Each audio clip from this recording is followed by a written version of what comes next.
तिसऱ्यांदा विजय होतोय, काय सांगता? आज निश्चितच संपूर्ण नगर शहरवासियांचे मी अंतःकरणापासून या ठिकाणी आभार व्यक्त करतो की त्यांनी मोठ्या मताधिक्याने हा एक माझ्या पारड्यामध्ये एक चांगला मतरूपी विश्वास टाकलेला आहे आणि त्या माध्यमातून हे ऋण आपण कधीही मतरूपी जे लोक आपल्याला मतदान करतात तर ते जे काही दिलेलं दान आहे हे या दानाला एक चांगल्या विश्वासाने सामोरे जाणे,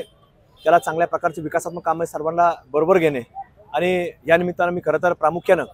जे राष्ट्रवादी काँग्रेस पक्ष म्हणून महायुती म्हणून आम्ही ज्या निवडणुकीला सामोरं गेलो याच्यामध्ये प्रामुख्याने भारतीय जनता पार्टी असेल किंवा त्याच्यामध्ये असणारा शिवसेना असेल शिंदे साहेबांची, या संपूर्ण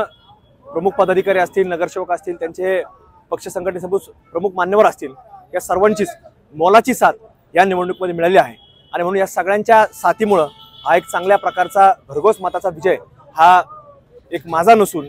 या नगरकरांचा विजय आहे, नगरकरांच्या विश्वासाचा विजय आहे आणि निश्चित मला खात्री आहे की ज्या माध्यमातून ज्या विश्वासानं त्यांनी आज भारतीय जनता पार्टीने मतं दिली असतील, शिवसेनेने मतं दिली असतील किंवा राष्ट्रवादी काँग्रेस पक्षाचे सर्वच मान्यवर मंडळी असतील, सर्वांनी मतं दिली असतील, या सर्वांची एक चांगल्या प्रकारचे ज्या विचाराने आमच्या पाठीमागे उभे राहिलेत, निश्चित त्याच विचारांना संपूर्ण त्या लोकांना एकत्र घेऊन या शहरामध्ये विकासात्मक काम असेल सर्वांच्या बाबतीमध्ये एक चांगल्या प्रकारे एकत्र तिन्ही पक्षाच्या लोकांना एकत्र ठेवून या शहरामध्ये काम करण्याची भूमिका असेल ही सातत्याने आमच्या वतीनं केली जाईल आणि मी सर्वच महायुतीच्या राज्य पातळीवरच्या नेत्यांपासून तर अगदी विविध छोट्या मोठ्या संघटनापर्यंत ज्यांनी याच्यामध्ये योगदान दिलं त्यांच्या अंतःकरणापासून आभार व्यक्त करतो। सर्वच मान्यवरांनी नगरकरांचे विशेष आभार व्यक्त करतो आणि येणाऱ्या काळामध्ये देखील जी विकासाची घोडदौड महायुती सरकारच्या माध्यमातून महाराष्ट्रामध्ये जे काम करणारी युती सरकार आहे सक्षमरित्या जे काम करते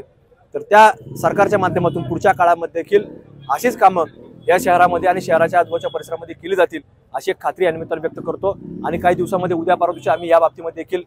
व्यवस्थित नगरकरांचे आभार या ठिकाणी आम्ही मानणार आहोत। मंत्रिपदाचं संधी आता भेटू शकते नगर नाही, याच्यामध्ये आता हे प्रामुख्याने जे वरती आता विषय घडामोडी चाललेले अजून तर आम्ही काही पाहिलं नाही, याच्यामध्येच आम्ही आता या सर्व लोक भेटायला येतात त्याच्यामध्येच आम्ही आहेत, त्यामुळे अजून थोड्या वेळाने आम्ही त्याच्यामध्ये चर्चा करू, माहिती घेऊ आणि त्यामध्ये पुढची दिशा आता वरतून ठरवली जाईल त्यामध्ये आम्ही सहभागी होऊ।